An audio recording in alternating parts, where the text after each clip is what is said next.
By way of introduction, let me tell you what I'm going to cover in this video. I want to talk about our relationship to food and how that's changed since the Middle Ages. I want to talk about where I got my food and how I came to that decision. We'll go through the process of what type of meal should I have, and in that section I'll cover what I actually chose and how I made it. Have some pictures of that. Then there was a very interesting section in the book Medieval Taste about how to eat medieval food, so we're going to cover that. We're also going to cover the social aspect of medieval food, which I think is really the heart of what I learned in this lesson. And then finally, I'll raise the question, have we lost something in the way that we have our meals? So when I decided to do this project, one of the things that occurred to me was that we have a different relationship to our food than they did in the Middle Ages. Peasants were the largest part of the population, and they raised their own animals. So I don't have any proof of this, but it just seems logical that children would feed the chickens and pigs. It's kind of a natural duty that I know my father grew up on a farm, and that was one of his duties as a child. I don't think that would change that much. So human nature hasn't changed that much in probably 10 or 20,000 years, and so I'm just hypothesizing that a very early trauma for children is they would have to eat the animals that they knew. I mean, look at that cute little chicken and that cute little pig. You fed those from their birth. You knew them, and then you had to eat them. I've never known an animal that I had to eat. So that puts an entirely different perspective on meals than what we have today. When I first heard that our assignment was going to be to make a medieval meal, I thought, well, I can't do that. I mean, I live a half a mile from the Byerly's in St. Louis Park. My idea of cooking is going to Byerly's and buying something. But when I read the readings from Medieval Taste, Food, Cooking, and the Table, I thought, oh, there's something to learn here. I'm going to figure out a way to make a meal. I know, I'll go down to the Minneapolis Farmers Market. However, a farmer's market in Minnesota in April, notice how everybody's bundled up and there's not much stuff there. I think I'm going to have to go back to Byerly's. So it doesn't take much imagination when you walk through Byerly's to think, you know, this could be kind of like a medieval market. Each little place there could be a little booth. If you ignore the ice, doesn't this guy look a little medieval? And look at those giant rounds of cheese. Can't you just see that on a street vendor? Ignore the case. And look at all those vegetables. I mean, it's just like a street market. The sign over this bread actually says European breads. I mean, if you ignore the glass, it's just like a street market.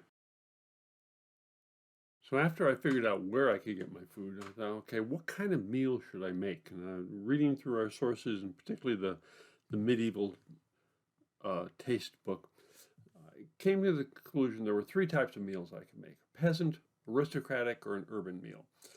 And the peasant and the aristocratic, everything I read about that, there were feasts. I mean, an important point of putting myself in the position of eating in the Middle Ages, especially the peasant and the aristocratic, these were social events.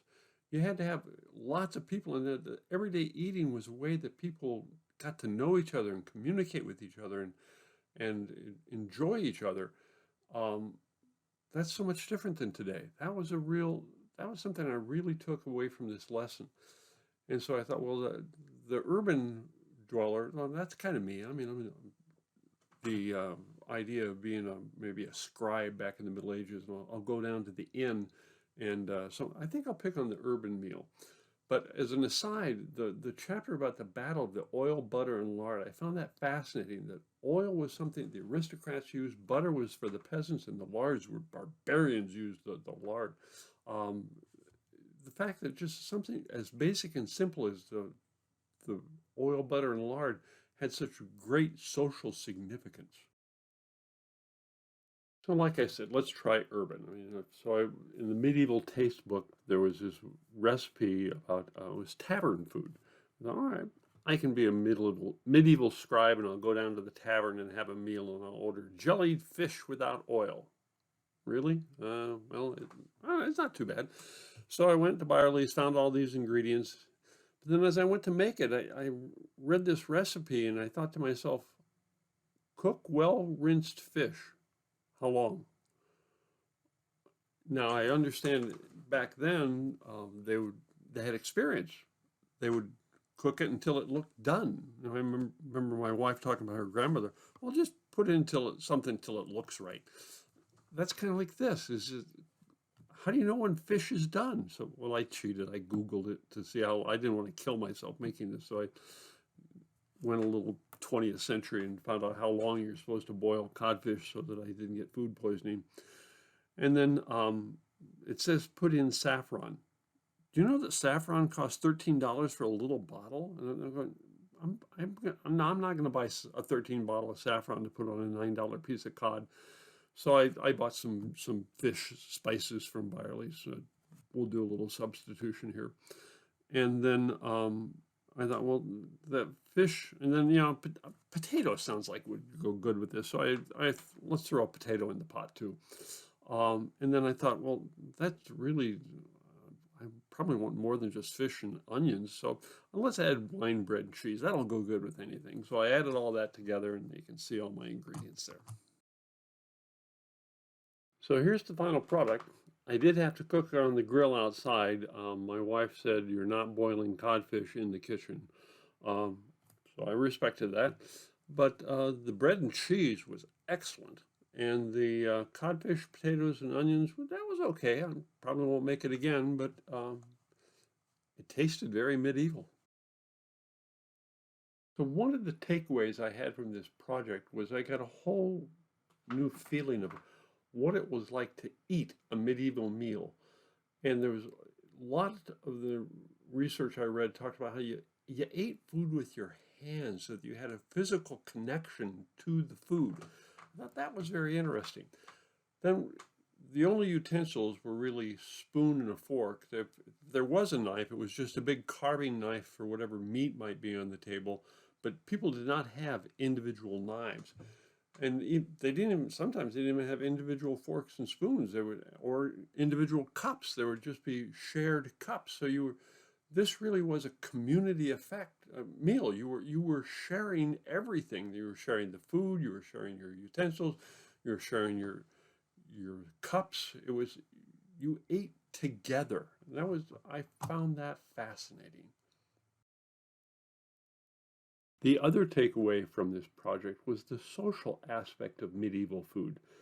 From the Medieval Taste Book, they quoted Plutarch's Table Talk saying, we do not invite one another merely to eat and drink, but to eat and drink together. Like we said in the last slide, sharing stuff was crucial. And also, how much you ate was a sign of your status. I mean, the rulers had to show that they could eat a lot so they could be strong, and they were strong because they ate a lot. And if you read history very much, you realize a lot of the aristocrats had gout.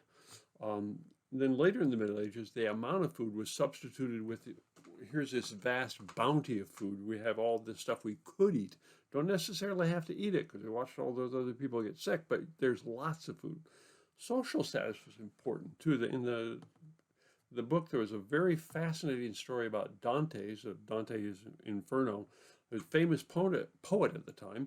And King Hubert of Naples invited him to his banquet. And to make a long story short, Dante showed up dressed as a bum, a peasant, and nobody noticed he was there. And the king was upset that he had invited Dante and he didn't come. They said, yeah, he was here. He was that guy dressed like a bum at the end of the table. Well, bring him back the next day. So Dante comes the next day, all dressed in finery and everything. And then when the meal is served, he starts dumping his food and wine on his clothes. And the king says, what are you doing? And Dante said, well, I was here yesterday and you ignored me. So and today I'm being treated with honor. It must not be me. It must be my clothes. And so I'm going to let my clothes enjoy the meal. I thought that was kind of funny and a message there. So as I summarize and think, what have I learned from this lesson? The thought occurs to me, have we lost something really important? I shared this recipe on Facebook, and there were no takers. I mean, one guy said it didn't sound too bad, but everybody else, the general reaction was, "I can't believe you're going to eat that." And as I mentioned before, I had to make this outside so I didn't stink up the whole house. I mean, and I ended up eating this by myself because my wife did not particularly want to eat boiled codfish. But how many people today, and I know we do, you eat in front of a TV even when you're with other people? The key part of a medieval meal was the socialness and the sharing of food and ideas and your lives. And today, as I mentioned in our last class, we live in such a individualistic world that we've lost that. And meals are a way that maybe we can get it back.